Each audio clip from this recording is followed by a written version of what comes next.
আল্লাহ নবী রহমতের নবীর বাবা আব্দুল্লাহর জন্য যখন মক্কার নারীরা পাগল, তখন আব্দুল মুত্তালিব ছেলে আব্দুল্লাহকে নিয়ে মক্কা থেকে মদিনায় তিনি চলে গেলেন।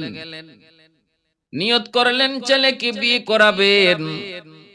এইভাবে আর কতদিন রাখা যায়? মক্কা নারীরা, সুন্দরী নারীরা তো আমার ছেলে আব্দুল্লাহর জন্য পাগল। কখন কোথায় কোন সময় কি ঘটে যায়। নিয়ে গেলেন রাতের আধারে মদিনায়। মদিনায় তার বন্ধু, নাম হলো আব্দুল ওয়াহাব জুহরি। বন্ধুর বাড়িতে গেলেন, বন্ধুর সাথে দেখা করলেন। বন্ধু তো বড় খুশি। বন্ধুকে জিজ্ঞেস করলেন, বন্ধু তোমার সন্তান কয়জন? দোস্ত আমার সন্তান বয়স হয়ে বয়সে বিয়ে করেছি, আল্লাহ একটা মাত্র মেয়ে সন্তান দিয়েছে, নাম রাখছি আমেনা। তবে আমার মনে কোনো দুঃখ নাই দোস্ত, মনের মধ্যে কোনো দুঃখ নাই। যদিও আল্লাহ ছেলে সন্তান দেয় নাই, তবু আমি খুশি, কারণ আমার এই মেয়েটাকে আল্লাহ হাজারো ছেলের চেয়ে বেশি গুণ দিছে। এমন এমন গুণের অধিকারী আমার মেয়ে আমেনা। হাজারো হাজারো ছেলের ভিতরে হয়তো সেই গুণ খুঁজে পাওয়া যাবে না। এজন্য আমি খুশি, আমি খুশি দোস্ত। প্রতি সোমবার শুক্রবার আমার মেয়ে আমেনার কপালে একটা নূর চমকায়। আমার মেয়েটার দিকে যখন বেগানা কোনো পুরুষ নজর দেয়, সাথে সাথে তার চোখের শাটার পড়ে যায়। আমার মেয়েটা এত গুণী, নামাজে কালামে আমার মেয়েটা এমন গুণী, পর্দা পুশি দেয়, রূপে লাবণ্যে আদব আখলাকে। আল্লাহর নবীর পিতা আব্দুল্লাহ তো সাথে যান নাই। আব্দুল্লাহকে সাথে নিয়ে গেলেন নবীর দাদা আব্দুল মুত্তালিব। এবার তিনি বলতেছেন, দোস্ত দেখো তো আমার ছেলে আব্দুল্লাহর তোমার পছন্দ হয়নি? আব্দুল ওয়াহাব জুহরি মায়ার নবীর পিতা আব্দুল্লাহকে দেইকা তিনিও আশ্চর্য হয়ে গেলেন, এত সুন্দর। বলে, হ দোস্ত, আমার ছেলে আব্দুল্লাহর কাছে এমন কিছু গুণ রয়েছে, তোমার মেয়ে আমেনার যেমন সোমবারের চেহারার মধ্যে নূর চমকায়, আমার ছেলে আব্দুল্লাহর চেহারার মধ্যে সোমবারে শুক্রবারে নূর চমকায়। যতগুলা গুণ তুমি তোমার মেয়ে আমেনার কাছে বলেছো, এমন গুণগুলি আমার ছেলে আব্দুল্লাহর কাছেও আছে। যার ফলে এক পর্যায়ে দুজন দোস্ত, দুজন বন্ধু কথায় কথায় মিল হয়ে গেল, পছন্দ হয়ে গেল, বিয়ে শাদী হয়ে গেল। মদিনার সবচেয়ে ধনী ছিলেন নবীর নানা। মদিনার সবচেয়ে ধনী নবীর নানা আব্দুল ওয়াহাব জুহরি। তিনি সম্পদ কাকে দিলেন? এই সম্পদ মেয়ের নামে দিয়া গেলেন। আবার নবীজির মা আমেনা তিনি ওই সকল সম্পদ সন্তান আমার আপনার নবীকে দিয়া গেছিলেন। অতএব যেই মানুষগুলা কয় নবী নিঃস্ব ছিলেন, অসহায় ছিলেন, আর সম্পদের লোভে পইরা খাদিজাকে বিয়ে করেছেন, এই নাস্তিকগুলির জবাব দেওয়ার জন্য আমরা বলি না, আমার আপনার নবী জন্মগতভাবে গরিব নয়। নবীজি জন্মগতভাবেই ছিলেন ধনী। নানার দিক দিয়েও তিনি সম্পদের অধিক সম্পদের মালিক, আবার দাদার দিক দিয়েও অধিক সম্পদের মালিক। কারণ নবীর পিতা মারা যাওয়ার পর দাদা আব্দুল মুত্তালিব সকল সম্পদের অর্ধেক সম্পত্তি নাতিকে দিয়া দিছিলেন। অতএব নবীজি নিঃস্ব ছিলেন, অসহায় ছিলেন, আর সম্পদের লোভ কইরা খাদিজা আম্মা জান খাদিজাতুল কুবরাকে বিয়ে করেছেন। এই কথা যারা বলে এরা আমার নবীর বিরুদ্ধে অপবাদ দিতে চায়। নবীজির বিবাহ অনুষ্ঠান শেষ হয়ে গেল। আল্লাহর নবীজির পিতা আব্দুল্লাহর বিবাহ অনুষ্ঠান শেষের পর তিনি ওই মদিনায় কিছুদিন থাকার পর দেশে ফিরলেন মক্কায়। বাবার সঙ্গে তিনি দেশে আসলেন। রাস্তায় সেই মরিয়মের সঙ্গে দেখা। মক্কার নারীরা বেশ কিছুদিন আব্দুল্লাহকে তারা মক্কায় দেখতে পায় না। খবর যেই মাত্র ছড়িয়ে পড়লো আব্দুল্লাহ মক্কায় ঢুকছে, সাথে সাথে সুন্দরীরা তারা রাস্তায় নেমে পড়লো। মরিয়মের কানেও চলে গেল। মরিয়ম দ্রুত বেগে চলে আসলো, দ্রুত বেগে আসলো নবীজির পিতা আব্দুল্লাহর কাছে। সে আকর্ষণ, সেই মহব্বত আর ভালোবাসা নিয়ে। কিন্তু যেই মাত্র নবীর পিতা আব্দুল্লাহর চেহারার দিকে তাকায়, সাথে সাথে মরিয়মের চোখ চেহারাটা মলিন হয়ে যায়। কথা না বলে সে চলে যেতে চায়। নবীজির পিতা আব্দুল্লাহ ডাক কয়, মরিয়ম, আগে আমাকে দেখার জন্য, আমার কাছে বিয়ে বসার জন্য তুমি কতই না প্রস্তাব দিয়েছো। আমার পাশে আসলে তুমি নয়ন জোড়ায় দেখতে, আজ কোনো কথা না বলেই আমার কাছে এসে আবার চলে যাইতেছে, ঘটনা কি?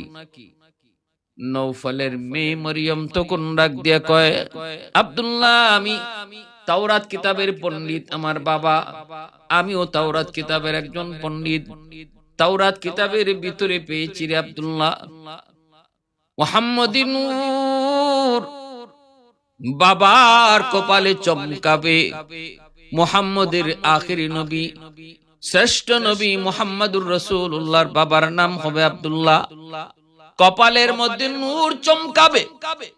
এতদিন পর্যন্ত আমি তোমার কপালে ওই নূর, যেই নূর তাওরাত কিতাবে পড়েছি, ওই নূর আমি তোমার কপালে দেখেছি। আজ আমি দেখতেছি সেই নূর, মুহাম্মদী নূর তোমার কপালে নাই, তোমার ললাটে সেই নূর নাই। আমার মন বলে তুমি যেখানে যাও না কেন, এই কদিন যে তুমি মক্কায় ছিলে না, তুমি বিয়ে করেছো। নবীজির পিতা আব্দুল্লাহ কয়, মরিয়ম, তুমি ঠিক বলেছো, আমি মদিনায় গেছিলাম, আমি তো মদিনায় বিয়ে করেছি। কয়েকবার আমি বুঝেছি, বিয়ে করার পর তুমি তোমার স্ত্রীর সঙ্গে, বিবির সঙ্গে রাত কাটাইছো, যার কারণে ওই নূর আর তোমার ললাটে নাই। ওই নূরটা ট্রান্সফার হয়ে তোমার স্ত্রী, তোমার বিবির কাছে চলে গেছে। অতএব আব্দুল্লাহ, এখন আর আমি তোমার জন্য এত পাগল না, এত আকর্ষণ, এত মায়া তোমার প্রতি আমার নাই। তোমার প্রতি আমার যে আকর্ষণ ছিল গো, সে আকর্ষণটা ছিল মূলত তোমার ললাটে মুহাম্মদী নূরের প্রতি। যেই নূরের প্রতি আমি আকর্ষিত ছিলাম, যেই নূরের প্রতি আমি মুগ্ধ ছিলাম, আমি চাইতাম আমি যেন আখেরি নবীর মা হই, সেই সৌভাগ্য যেন আমার অর্জন হয়।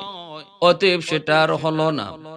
আমি তোমাকে বলেছি, আমার বাবার যত সম্পদ, সব সম্পদ তোমাকে লিখে দিব, শুধু তুমি তোমার বাবাকে রাজি করাও, আমাকে বিয়ে করো। কিন্তু তুমি কোনো আওয়াজ করো নাই, জবাব দাও নাই। আজ তুমি বিয়ে করে ফেলেছো, মুহাম্মদী নূরও চলে গেছে, যার জন্য আমি ছিলাম পাগল। আমি চেয়েছিলাম সে আখেরি নবীর মা হিসেবে নিজের ভাগ্যবতী বানাবো। অতএব যখন সেটা কপালে হইল না, জুটলো না, আমিও নিয়ত করেছি আমি আর জীবনে বিয়ে বসবো না। দ্বীনের নবী, মায়ের নবী, রহমতের নবীর পিতা আব্দুল্লাহ মার সঙ্গে যখন আমিনার সঙ্গে বিবাহ বন্ধনে আবদ্ধ হলেন, নবীজি মার গর্ভে আইছেন, মাত্র 6 মাস হইছে। নবীজির পিতা আব্দুল্লাহ তিনি সিরিয়ায় ব্যবসা করার জন্য গেছেন, আসার পথে মদিনায় ইন্তেকাল করলেন। নবীজি মার গর্ভে মাত্র 6 মাস, এইদিকে তিনি বাবা হারাইলেন। বাবা মদিনায় ইন্তেকাল করলেন, মদিনায় কবর হয়ে গেল। রহমতের নবী, দ্বীনের নবী, সরওয়ারে দু জাহান দুনিয়াতে কোনো আসেন নাই গো। এর আগে বাবা হারাইলেন।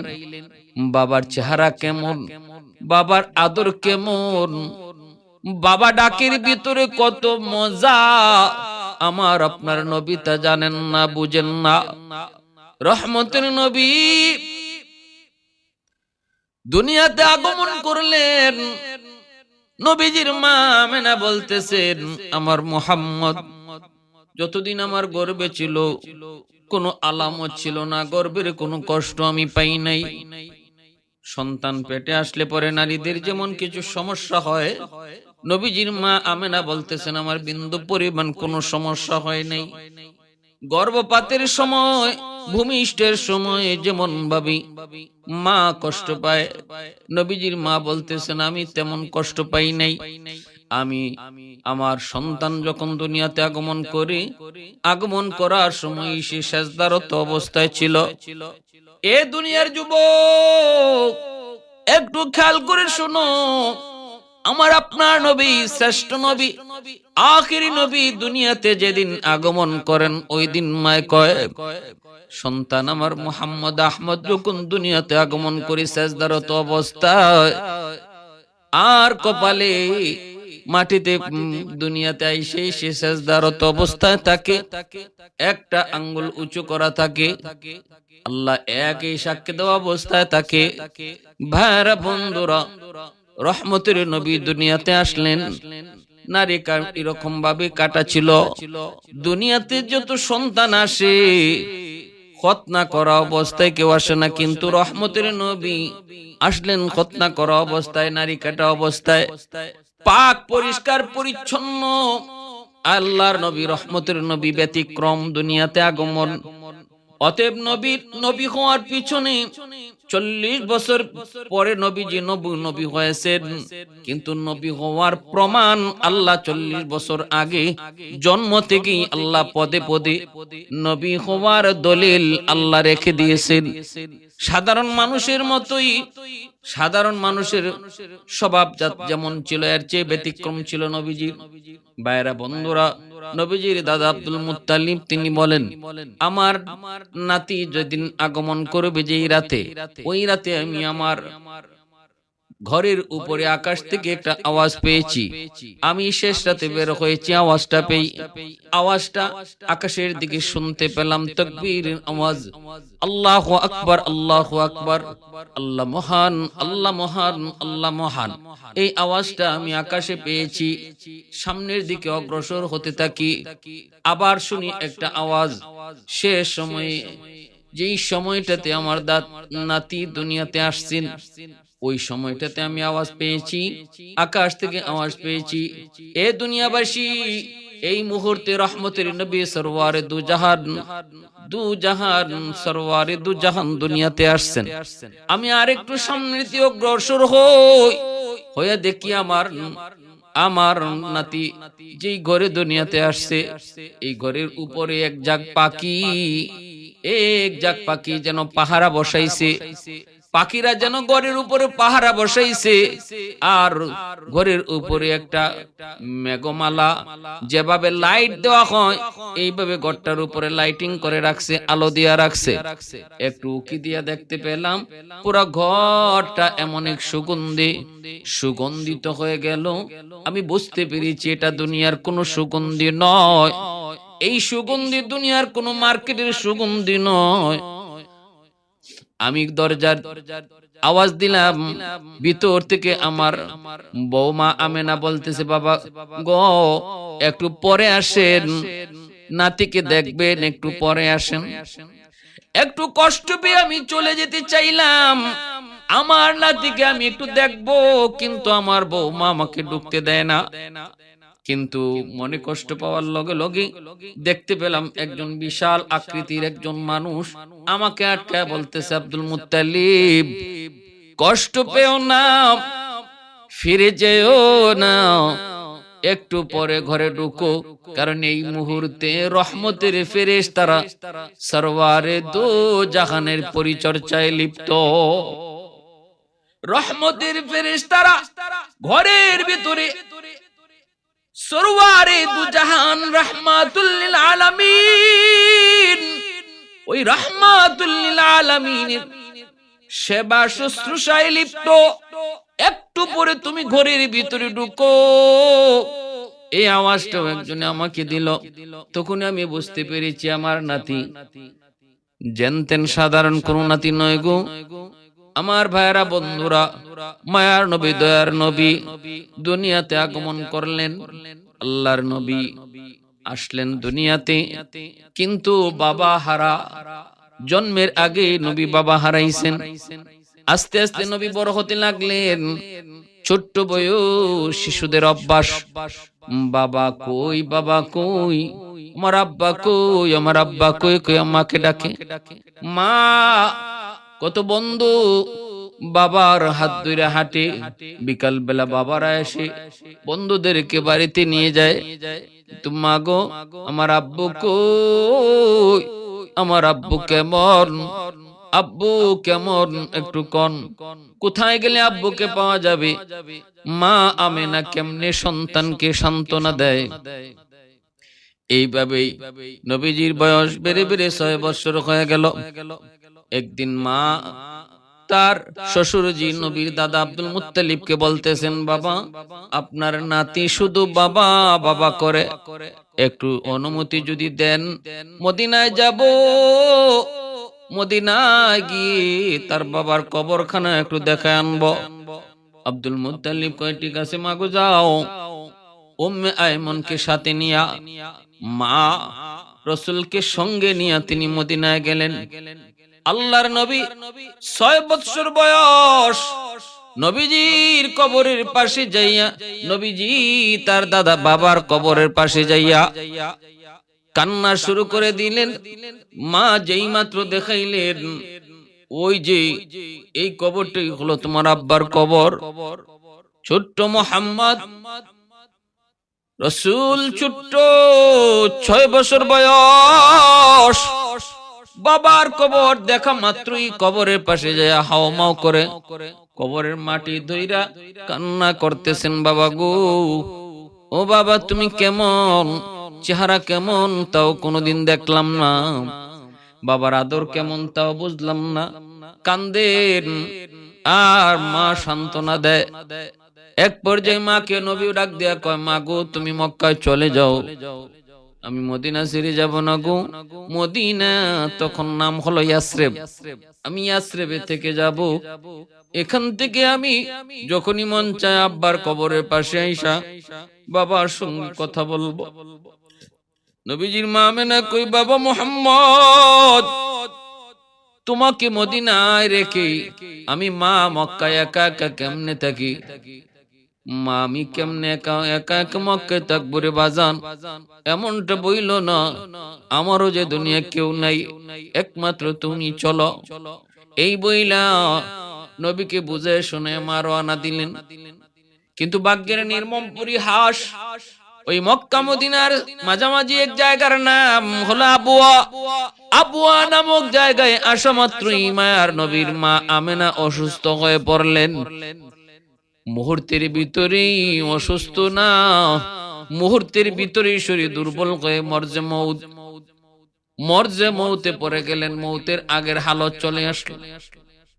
আমেনা বুঝে গেলেন তিনি আর দুনিয়াতে বেশিক্ষণ বাঁচবেন না। ডাক দিয়ে সন্তানকে কাছে আইনা বলতেছে, বাবা মোহাম্মদ আয় আমার বুকে আয়, আয় বাবা বুকে আয়। মনে হয় মা আর বেশি দিন বেশিক্ষণ দুনিয়া থাকবো না, মক্কায় যাওয়া আমার পক্ষে হয়তো সম্ভব হবে না, হয়তো এখানেই মার কবর হবে। আমার দিলে সাক্ষী দিতেছে, বাজান রে বাজান আয় মার বুকে আয়। দয়ার নবী মায়ার নবী মাকে বুকে জোড়ায় কান্দেন আর বলেন, মা তুমি আমাকে কার কাছে রেখে যাও গো, আসছি বাবাকে দেখার জন্য, আসছি বাবার কবর দেখার জন্য, এখন বুঝি মাকেও হারাবো। ও মালিক কেমন তোমার বিচার। আল্লাহ পাক রব্বুল আলামিন কো দোস্ত তোমার ধৈর্যের পরীক্ষা শুরু। জীবনে অনেক ঘাট প্রতিঘাত তোমার জীবনে আসবে। ছোট্ট থেকে আমি আল্লাহ এরকম ধৈর্য ধরায় ধরায় তোমাকে আমি আল্লাহ বড় করব। তোমার জীবনে তায়েফ আসবে, তোমার জীবনে বদর আসবে, উহুদ আসবে, খন্দক আসবে। বন্ধু সেখানে কেউ থাকবে না গো, মা বাবা কেউ তোমার পাশে থাকবে না, থাকবো শুধু আমি আল্লাহ, থাকবো শুধু আমি আল্লাহ। অতএব তোমার আশ্রয় কে নিবে, কে তোমারে পালবে, কে তোমারে বড় করবে, এই চিন্তা তোমার নয় দোস্ত, এই চিন্তা হলো আমি আল্লাহর, কারণ তুমি হলে আমি আল্লাহর দোস্ত। সৈয়দে কৌনৈন মুখতার খুদা তুমকো বানায়া, कौनैन मुख्तार खुदा तुमको बनाया, उम्मत का निगाहबान खुदा तुमको बनाया, उम्मत का निगाहबान खुदा तुमको बनाया। मौला मेरा आका मेरा रहमत की नबी है, ताजदार मदीना है तुम्हारे अरबी है, ताजदार मदीना है तुम्हारे अरबी है। अशजार ने देते हैं नबूवत के शहादत, तशकीक कमर में है तो अंगुल की इशारा, तशकीक कमर में है तो अंगुल की इशारा।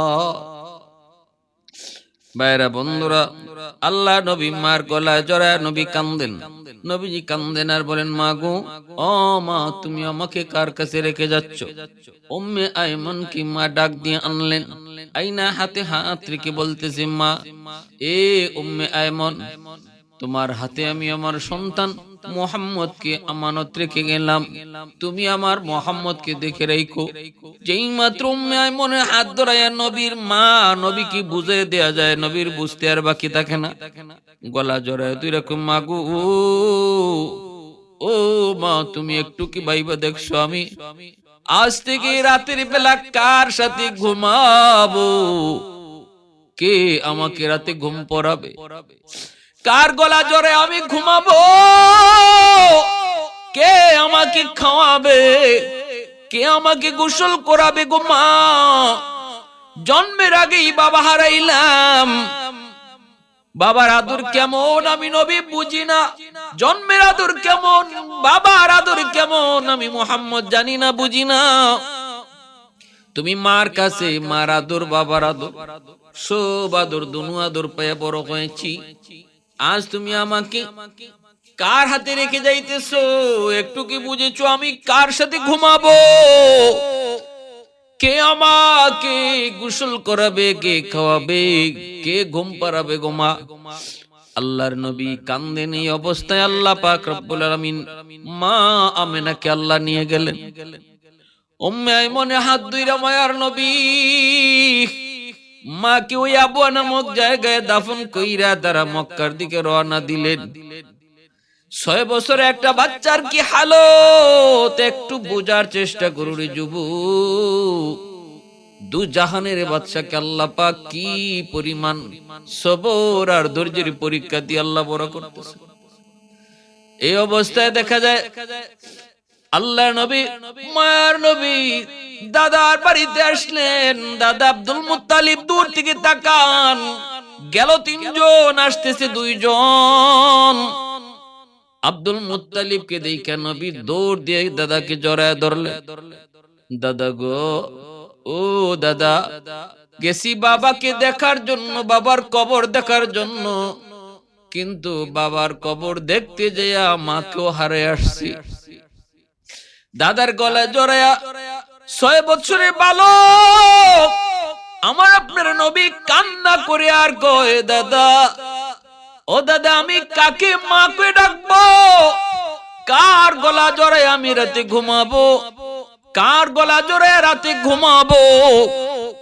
আল্লাহ নবীর দাদা আব্দুল মুত্তালিব কলিজা টুকরা নাতিকে গলা জড়ায় চুমুকায় আদর করে কয়, বাইরে কান্দিস না, সব ফয়সালা আমার আল্লাহ পাকের, একটু কান্দিস না, ধৈর্য ধর।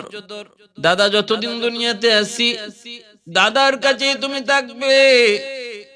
দুনিয়াতে মা নাই, বাবা নাই, এমন কোন অভাব আমি দাদা তোমাকে বুঝতে দেব না রে ভাই, বুঝতে দেব না। এত মায়া করতেন আব্দুল মুত্তালিব। তিনি ছিলেন মক্কা খানায় কাবার মুতাওয়াল্লি। যেই 4টা ওনার জন্য খানায় কাবার সামনে থাকতো, সাহস হতো না কারো সেই চেয়ারের কাছে যাওয়ার। কিন্তু আমার নবী ছোট্ট, তিনি যে দাদার ওই 4টার মধ্যে তিনি বসতেন। মক্কার মানুষজন শুধু দেখতো। অনেকেই বলতো, আপনার নাতি মুহাম্মদ আপনার এই চেয়ারে বসে যায়। আল্লাহর নবীর দাদা আব্দুল মুত্তালিব কয়, তোমরা জানো না রে, আমার নাতি সাধারণ কোন নাতি নয়। আমার নাতি আমার চেয়েও অনেক বড় হবে, জগৎ বিখ্যাত হবে। কারণ আমি জন্মের সময় এমন কিছু আলামত দেখেছি যে আলামত গুলা সাধারণ কোন সন্তান জন্ম নেওয়ার সময় হয় না। ভাইরা বন্ধুরা, ওই দাদা আব্দুল মুত্তালিবের ছায়াতলে নবীজি 2 বছর থাকলেন। এরপরে দাদাও ইন্তেকাল করলেন। অর্থাৎ নবীজির বয়স যখন 8 বছর, 8 বছর বয়সে দাদাও ইন্তেকাল করলেন। এবার নবীজি দায়িত্ব গ্রহণ করলেন নবীর চাচা আবু তালিব, নবীর আপন চাচা, বড় মায়ার চাচা আবু তালিব কে তিনি হযরত আলী রাদিয়াল্লাহু তাআলা আনহুর বাবা। আলী রাদিয়াল্লাহু তাআলা আনহু নবীর আপন চাচাতো ভাই। ওনার বাবা আবু তালিব কালেমা পড়ে মুসলমান হন নাই, কিন্তু মায়ার নবী, দয়ার নবীকে বড় আদর করেছেন, মায়া করেছেন, নবীকে আশ্রয় দিয়েছেন। আবু তালিব যতদিন দুনিয়াতে ছিলেন, নবীজি তিনি আবু তালিবের কাছে থাকা অবস্থায় নবীজি তিনি কালেমার নবুয়তি পাইছেন, আল্লাহ নবী নবুয়তি পাইছেন। তখন আবু তালিবের অধীনে মক্কার কাফির কুফার নবীজির বিরোধিতা করলো, কিন্তু আবু তালিব যতদিন দুনিয়াতে ছিলেন রাসূলের গায়ে টোকা দেওয়ার সাহস কেউ করে নাই। আবু জাহেল, উতবা, সাহেবা কেউ সাহস করে নাই। কারণ আবু তালিব ছিলেন একটা কথাই বলতেন, আমার ভাতিজা, এটা আমার ভাতিজা। যদিও ইসলাম ধর্মে দাওয়াত দেয়, আমিও তার ধর্ম মানি না, কিন্তু মনে রাখিস তোরা, এটা আমার ভাতিজা, রক্ত হলো আমার রক্ত, অতএব সাবধান, কেউ আঙ্গুল তুলবি না। এজন্য রাসূল কয়, চাচা গো, ও চাচা, মৌতের সময় শুধু কানে কানে আমার কানে একটু বলে যাও। মৌতের সময় রাসূল অনুনয় বিনয় করে বলেছিলেন, চাচা গো, কানে কানে শুধু তুমি কালেমাটা বলে যাও, কিয়ামতের ময়দানে আমি নবী তোমার সাথে সারা জান্নাতে ঢুকবো না। কিন্তু আবু তালিবের হেদায়েত কপালে নাই। বলতেছিল, ভাতিজারে, আমি জানি তুমি নবী, সত্য নবী, কিন্তু এরপরও কইতে পারবো না। কারণ ওই যে আবু জাহেল, উতবা, সাহেবা, মক্কার লিডার গুলি এরা কইব আবু তালিব বিতু জীবিত থাকতে ইসলাম মানছে না, মরার সময় ইসলাম মানছে, ইসলাম মানি না মরছে, আমারে বিতু কইব। এজন্য রাসূল মনে কষ্ট ছিল, আল্লাহর নবীর মনে কষ্ট ছিল, আমার চাচারে আমি কালেমা ঈমান দৌলতে ঈমান দিতে পারলাম না। এজন্য আল্লাহ পাক রব্বুল আলামিন কয়, ইন্নাকা লা তাহদি মান আহবাবতা ওয়ালাকিন্নাল্লাহা ইয়াহদি মান ইয়াশা। আল্লাহ কয়, বন্ধু, তুমি যারে চাও তারে হেদায়েত দিতে পারবা না, হেদায়েত দেওয়ার মালিক হলাম আমি আল্লাহ।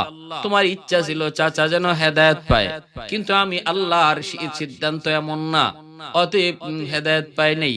তাহলে আমরা কি বুঝলাম? হেদায়েত দেওয়ার মালিক একমাত্র শুধুমাত্র কে? আল্লাহ। একমাত্র শুধুমাত্র আল্লাহ হেদায়েত দেওয়ার মালিক। আল্লাহ যার হেদায়েত দেয় সেই শুধু হেদায়েত পায়। প্যারে হাজিরিন, ওই চাচার অধীনে রাসূল থাকলেন। রাসূল সাল্লাল্লাহু আলাইহি ওয়াসাল্লামের রাসূল সাল্লাল্লাহু আলাইহি ওয়াসাল্লাম নবুয়ত পাইলেন চাচার তখনও অধীনে।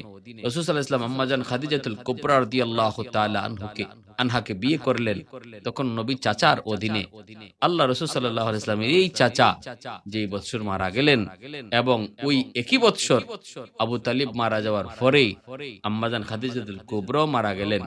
ওই বছরটা আমুল হুজুন, আমার নবীর জীবনের সবচেয়ে চিন্তার বৎসর ছিল, যেই বৎসরে তিনি তার চাচাকে হারাইছিলেন এবং কলিজার টুকরা প্রিয়তমা স্ত্রী আম্মা জান খাদিজাতুল কুবরা রাদিয়াল্লাহু তাআলা আনহাকে, এই দুজন মহা মনীষীকে হারাইছিলেন রাসূল একই বৎসরে। যে দুইজন ছিলেন নবীর জন্য বিশাল ছায়া, রাসূলের জন্য বিশাল ছায়া ছিলেন, আশ্রয়ের জায়গা ছিলেন, দুজনকে একই বৎসর হারাইছেন। এজন্য ওই বৎসরটাই রাসূলের জীবনের সবচেয়ে চিন্তার বৎসর, কষ্টের বৎসর। আর আল্লাহ ওই কষ্ট আর চিন্তার বিনিময় আর পুরস্কার দিছেন। আল্লাহ ওই বৎসরই রাসূলকে ঐতিহাসিক সফর রজব মাসের 26 তারিখ দিবাগত রাতে আল্লাহ তার হাবিবকে সে মেরাজের সফর ভ্রমণ করাইছেন কষ্টের বদলা হিসেবে। আল্লাহ আমাদের সবাইকে রাসূলের জীবনে বুঝার, রাসূলের জীবন মতো চলার, আল্লাহর নবীর জীবন নিজের জীবন বানাইবার তৌফিক আল্লাহ দান করুন। আমিন।